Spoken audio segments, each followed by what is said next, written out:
আবারও আসলাম আপনাদের মাঝে আপনাদের প্রিয় অনুষ্ঠান জীবনের গল্প নিয়ে। আমাদের ক্যামেরার সামনে দাঁড়িয়ে আছে এক অসহায় মেয়ে। তাকে কিছু প্রশ্ন করব এবং তার জীবনের গল্প শুনবো। তো প্রথমে আসি, আসসালামু আলাইকুম আপু, কেমন আছেন? আসসালামু আলাইকুম। আপু, তোমার নাম কি?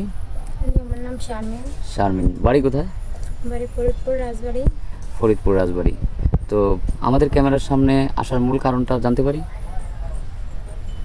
মানে আমার জীবনে অনেক কষ্টের কথা বলতে চাই আপনাদের কাছে। আচ্ছা, বলেন, সমস্যা নাই, বলেন। আমার ছোট থাকতে 1.5 বছর থেকে আমার বাবা মারা গেছে। আমার মা পড়ালেখা করাতে পারে না, অনেক কষ্ট করে মানুষ করছে।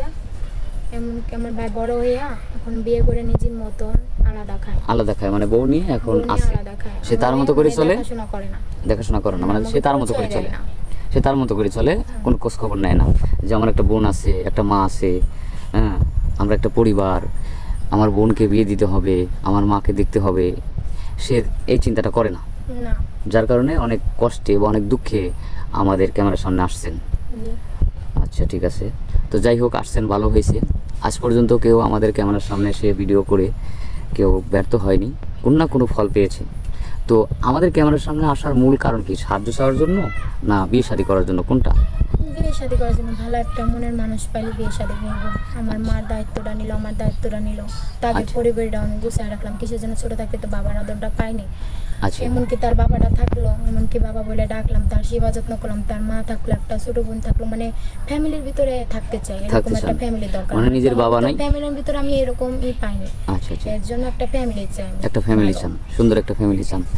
তো যাই হোক, এখন বয়স কত আপনার?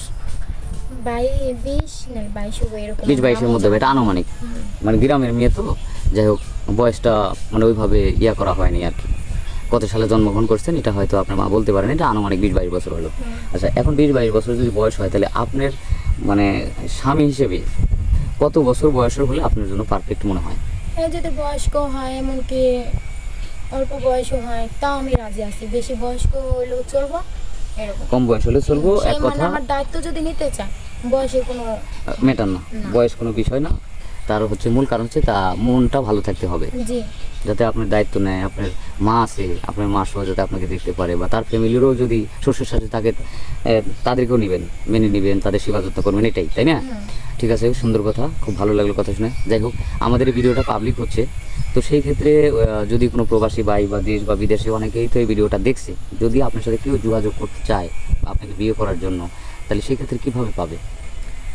এমনকি আমার ফোনও নাই, সিমও নাই। এখন যোগাযোগ করতে হলে, বাইরে যদি যোগাযোগ করতে চায়, তাহলে আপনি গেলে আমাদের সাথে যোগাযোগ করতে হবে। তারপরে আপনারা যখন ফোন দেবো, তখন সে আমার সাথে কথা বলাই দেবেন। তো এই যুগে আসলে ফোন নাই, এই কথা তো কেউ বিশ্বাস করবে না। এখন আমি এই বাইরে বলছি, ভাই 3 মুঠো ভাতই খেতে পারি না, কাপড় চোপড় ভালো মতো কিনতে পারি না, ফোন কিনবো কি দিয়া? ফ্যামিলি অসহায়, ঝুটে কাজ করে, এমনকি ধরেন 4000 টাকা মাসে বেতন পাই, খাওয়া খরচই হয় না, রুম ভাড়া দেওয়া হয় না, আমি ফোন কিনবো কিভাবে? মানে খুবই কষ্টে হয়, সংসারটা অনেক কষ্টে চলছে। রুম ভাড়া দিলে খাওয়া হয় না, খাওয়া হলে রুম ভাড়া হয় না, এটা হলো মূল কথা, তাই না? যাই হোক, আমরা স্কিপ বাড়াবো না, শুনলেন আমার এই দুঃখিনী আপুর কথা। তো যদি কোনো ভাই এই মেয়েকে পেতে চান, তাহলে আমাদের স্ক্রিনে নম্বরটা দেওয়া থাকবে, কেউ অযথা ভিডিও কল দিবেন না। সেই সাথে সুস্থ থাকবেন, ভালো থাকবেন, আপনাদের সবার শুভকামনা করি। আল্লাহ হাফেজ।